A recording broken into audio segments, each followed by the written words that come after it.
Quand t'es prêt. OK. Salut, c'est Dominique Laroche, Dominique Rocky Laroche de Voivode. Puis je suis aujourd'hui à la Puce Rock pour les capsules Vide ton sac.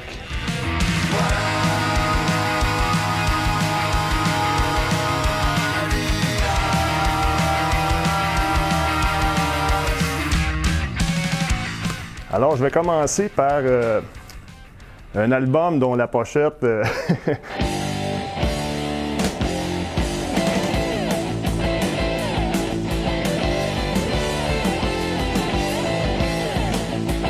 Écoute, les pochettes d'Iron Maiden, c'est assez capoté.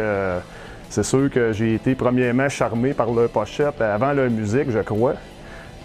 Pourquoi Peace of Mind? En fait, cet album-là, le souvenir que j'ai, c'est la tune Revelation. C'est une des premières tunes, je dirais même la première que j'ai essayé avec un band. On était dans un sous-sol chez David Machelos, qui est un drummer, avec mon chum Martin Dionne puis Patrick Perrault, les deux à la guitare. Puis on avait dans ce temps-là même pas nos propres instruments. J'avais pris la bass à l'école, j'allais à Polyvalente Sainte-Ursule autrefois. Puis le premier album même que j'avais acheté dans le temps chez Zeller, je pense, ici en face aux Rivières, c'était The Number of the Beast. Fait que c'est ça, j'ai des bons souvenirs avec Peace of Mind puis Iron Maiden. Prochain album, Led Zepp 2.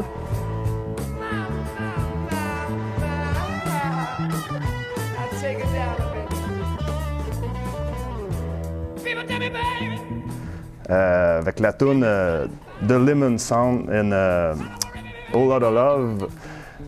Ça, Led Zepp et John Paul Jones, c'est hallucinant. Son jeu de basse, c'est quelque chose qui fait partie de ma couleur. J'ai tout le temps aimé le côté jam que Led Zeppelin ont. Puis, c'est des jams comme ce qu'ils font, le côté psychédélique. À un moment donné, c'est funk. À un moment donné, c'est vraiment bon. Tout le monde est d'accord avec moi que c'est un des plus grands groupes de rock qu'il y a eu. Puis John Paul Jones, c'est dans mon top 5 bass player. Fait que, ouais, ça serait à avoir dans cette discothèque. Ici, j'ai Ummagumma.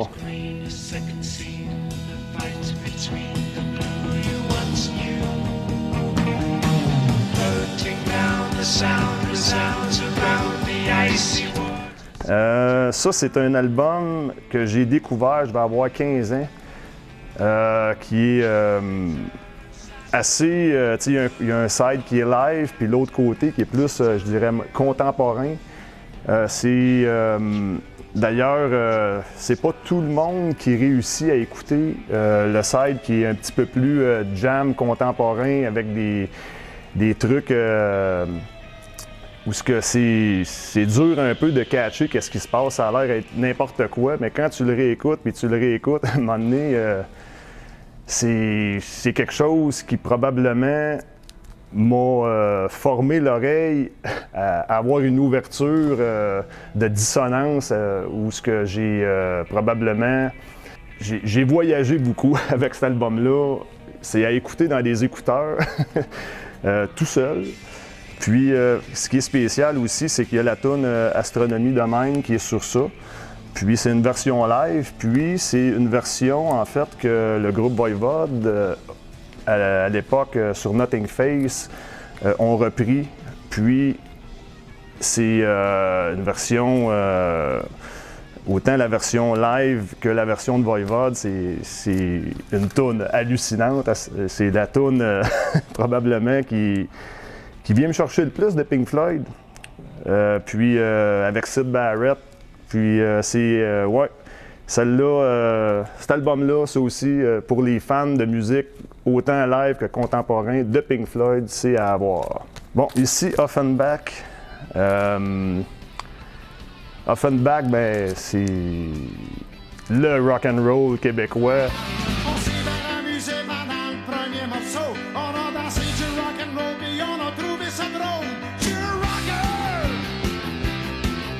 Offenbach, moi, je suis plus jeune que cette gang-là, mais j'ai beaucoup de liens avec le band parce que j'ai eu l'occasion de jouer avec presque toute la gang, à l'exception de Jerry. J'étais trop jeune quand il est décédé, mais j'ai vraiment comme eu l'occasion de faire de la scène avec la majorité des membres d'Offenbach. Puis Breen Leboeuf, qui est trifluvien depuis plusieurs années, plus de 25 ans, est un bon ami aussi. Ici, on a Groovy Aardvark.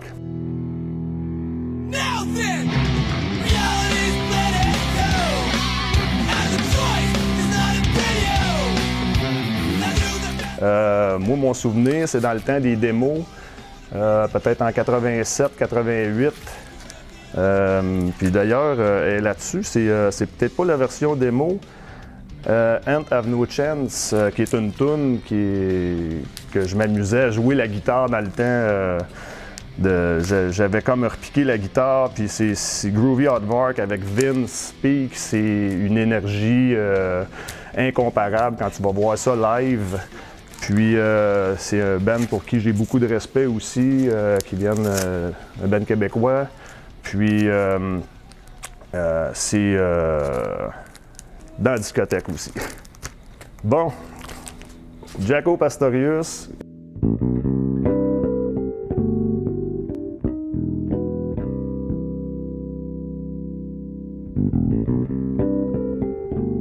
Je l'ai découvert, j'avais peut-être 17-18 ans.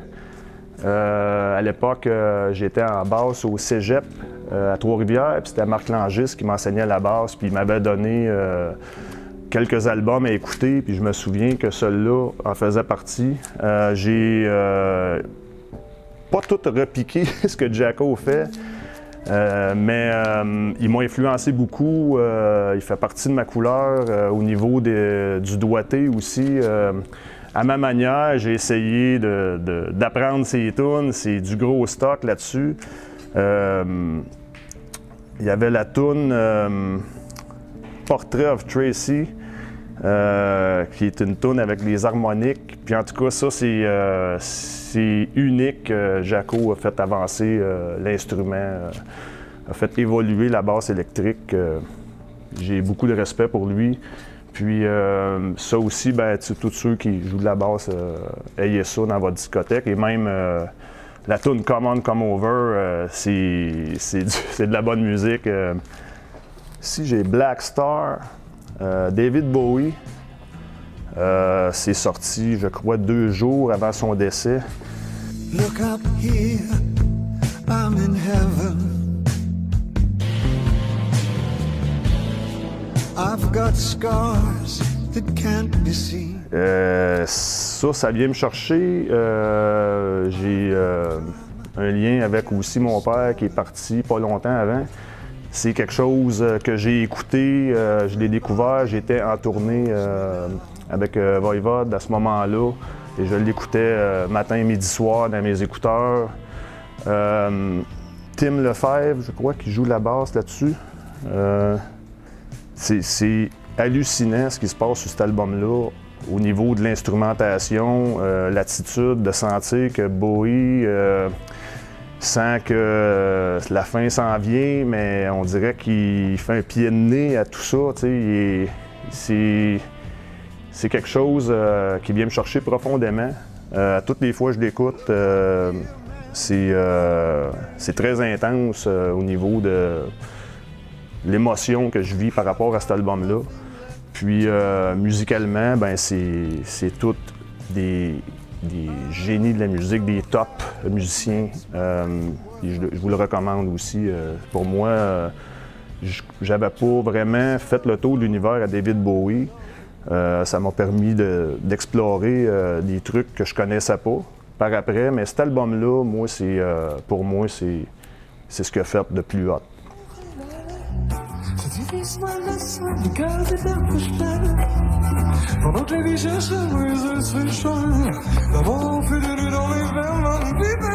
Harmonium en tournée. Il y a un documentaire d'ailleurs, Harmonium en Californie.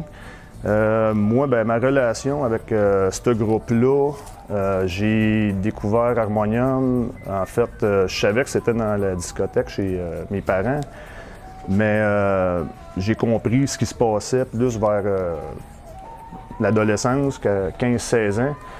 Puis, je suis tombé en amour avec Harmonium. Je me suis acheté une 12 cordes. J'ai voulu tout apprendre, les chansons d'Harmonium, les chanter aussi. Je trouve que Serge Fiori, c'est un génie, est très bien entouré aussi. L'album live, c'est Leptade, un album qui est très, le concept est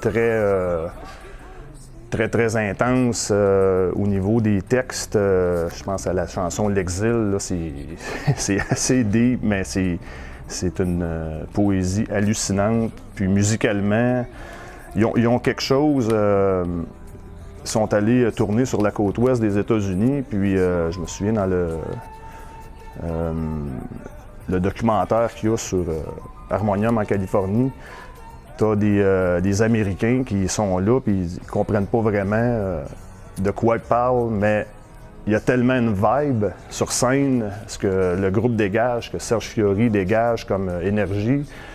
C'est un peu comme quand on écoute Pink Floyd puis qu'on comprend pas les paroles, mais on peut l'écouter, c'est pas grave, il y a quelque chose qui est plus que la langue, là. C'est un langage qui est universel de toute façon, la musique. Puis au niveau de la dynamique, j'aurais bien aimé ça, pouvoir les voir live. J'étais trop jeune. Continuer avec Fiori, oui, Fiori, Séguin. Que je me retrouve démaquillé. Tu donnes pas chance à l'amour de se laisser rêver. Cet album-là, c'est... Premièrement, je pense que c'est le premier gala de la disque. Cet album-là a été nominé et ils ont remporté le Félix de l'album de l'année et du groupe de l'année.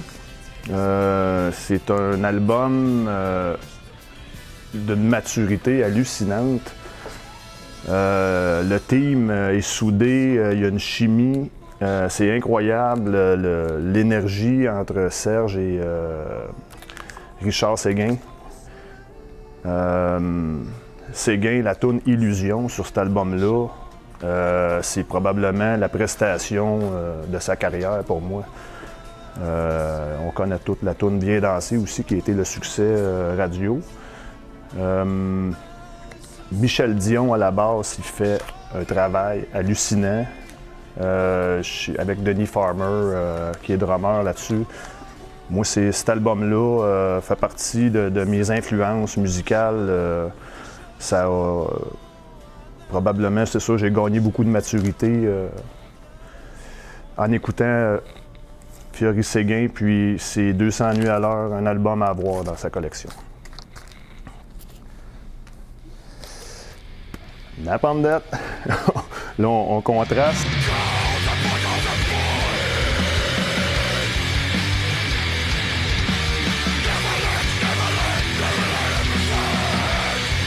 Napalm Death, ben, moi j'ai eu la chance de faire presque 2 tournées que Napalm Death était là. On a fait peut-être 70 shows, partagé la scène ensemble, du tour boss, puis j'ai eu l'occasion de rencontrer le groupe, de les connaître. Un groupe exceptionnel, c'est le fun de faire la route avec eux. Ils ont sorti un album, ça c'est du 2022. En tout cas, j'ai pas mes lunettes, mais je crois que oui. Puis c'est avec Century Media, le même label que Voivod. Puis ben, c'est un band qui a une énergie sur scène incomparable. Barney Greenway avec Shane Embury, en tout cas les boys, c'est unique. C'est dur de jouer après eux. Nous autres, on a plus souvent qu'autrement été avant eux sur scène, là, mais c'est comme un band qui a une énergie et une drive, c'est incomparable. Puis ça faisait longtemps que j'entendais parler de Napalm Death avant de les rencontrer puis de plus découvrir leur univers. Puis finalement, ben, j'ai compris pourquoi que c'était un band culte et légendaire. Quand je les ai vus, c'est du gros stock. Steve Hill, Devil at My Heels.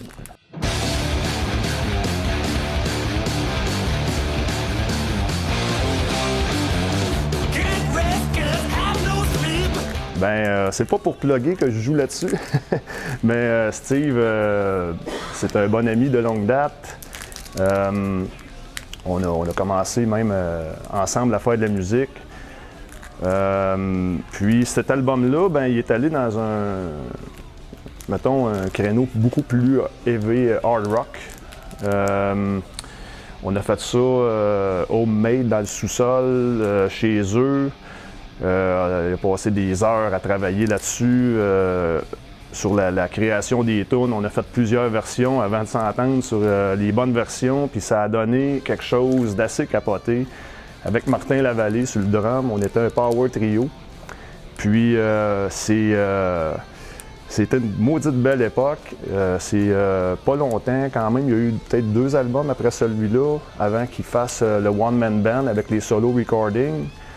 Mais là, c'est le fun, il a ressorti en vinyle Devil at My Heels 10 ans après. Puis,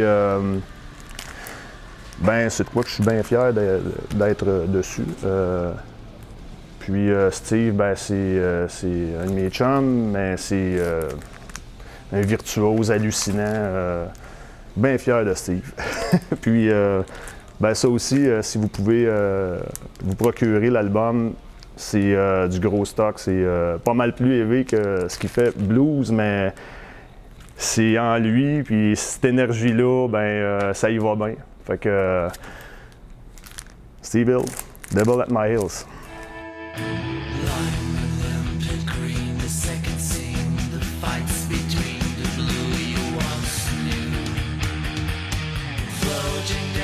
Pour terminer, je ne pouvais pas passer à côté de vous parler du reissue de Nothing Face qui vient de sortir. Nothing Face, j'avais 15 ans. Puis l'anecdote que Dan Chewy-Mongrain, qui est guitariste de Voivode aujourd'hui, était là avec... puis moi j'étais là aussi en fait. C'était la tournée Nothing Face en 90 au pavillon des Sciences à Trois-Rivières, puis on a assisté à la tournée Nothing Face. On a eu l'occasion de jouer même tout l'album au studio de Francis Perron, studio Radicor. On a fait un streaming, Hypercube Session, d'ailleurs accessible sur notre site. Puis ben, cet album-là, je pense que je l'ai écouté une fois par jour pendant 1 an. C'était comme de la drogue. La version Astronomie de même qu'on a sur Omaguma aussi, qui est là-dessus. L'album se tient là, vraiment d'un bout à l'autre. C'est enregistré au studio Victor, mixé par Glenn Robinson. C'est vraiment... pour plusieurs, l'album de Voivode, où ce que, ben là, ils ont aussi, avec la production puis tout, été peut-être un petit peu plus commercialisable, mais ça a vraiment comme changé ma vision de comprendre la musique, comment travailler aussi les partitions, de la bass puis des guitares, tu sais, qui sont comme totalement deux affaires qui se suivent pas, qui font un tout ensemble, qui sont très complémentaires. Toutes les parts de drum, tout se tient. C'est vraiment, c'est du gros stock ça aussi. C'est probablement dans mon top 5 des albums de Voivode, parce que je les aime toutes. J'étais fan fini. Ça, c'est sûr, ça va tout le temps rester. Puis, ben c'est ça, c'est le fun parce que c'est sorti récemment, le reissue. Fait que tous ceux qui n'avaient pas eu l'occasion de l'acheter en vinyle autrefois, ben il est présent ici à la Puce Rock. à avoir dans sa collection. Fait qu'on a fait le tour. Il y avait bien d'autres stocks. C'est rempli de trésors ici. En tout cas, j'ai fait le tour. J'ai trouvé ces 12 albums-là. Puis, écoute, j'ai eu bien du fun avec l'équipe. Puis, je vous invite à visiter la Puce Rock à Trois-Rivières, sur le boulevard des Forges. Il y a des gilets, il y a toutes sortes de cadeaux à offrir. Il y a des vinyles, c'est plein, c'est tout du bon stock. Fait que venez faire un tour à la Puce Rock, puis ciao la gang!